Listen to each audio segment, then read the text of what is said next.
Ngayon ay Linggo. Ano ang Sunday Gospel ating alamin? Topic: ang panalangin ni Jesus para sa kanyang mga alagad. Jesus' prayer for his disciple. Text: Ebanghelyo ayon kay San Juan 17:11-19 intro. Sa Biblia makikita natin ang panalangin ni Jesus para sa kanyang mga alagad bago siya pumanaw. Ang mga aral at puntos na maaaring makuha mula sa talatang ito ay ang mga sumusunod. Una, pagkakaisa sa pananampalataya, unity in faith.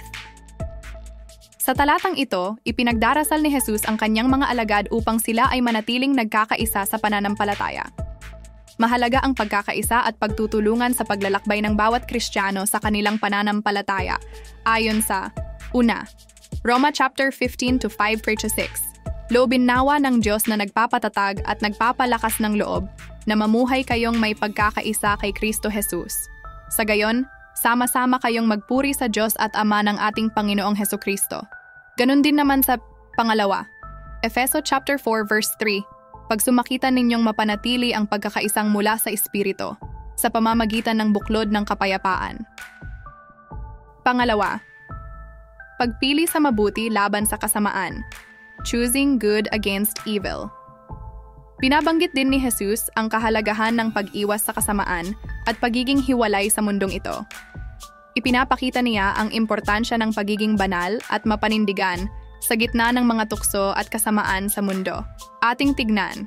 Una, Unang Pedro chapter 3-11. Ang gawaing masasama ay iwasan sa tuwina at magsanay sa ugali na matuwid at maganda. Ang mithiing mapayapa at mabuting pakisama sa kaniyang puso't diwa ay tuntuning nangunguna.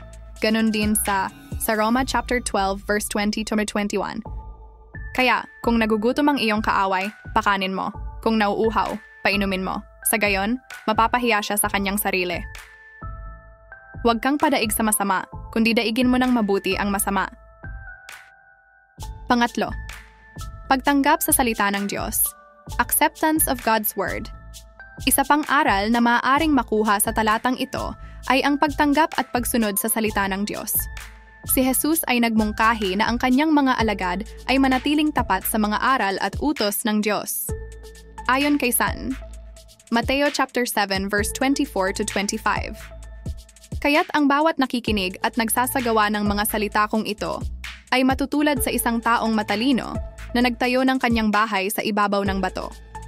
Umulan ng malakas, bumaha, at binayo ng malakas na hangin ang bahay na iyon, ngunit hindi nagiba sapagkat nakatayo sa ibabaw ng bato. Umulan ng malakas, bumaha, at binayo ng malakas na hangin ang bahay na iyon, ngunit hindi nag-iba sapagkat nakatayo sa ibabaw ng bato. Ganon din naman, ayon kay Santiago Chapter 1:21. Kaya't talikdan ninyo ang inyong maruruming gawa at alisin ang masasamang asal, at buong pagpapakumbabang tanggapin ang salita ng Diyos na natanim sa inyong puso. Ito ang makapagliligtas sa inyo. Sa huli, ang panalangin ni Jesus para sa kanyang mga alagad. Ito ay isang makabuluhang panalangin na nagpapakita ng pagmamahal at pangangalaga ni Jesus sa kanyang mga alagad bago siya pumanaw. Thanks God, thanks for watching and listening. God bless you.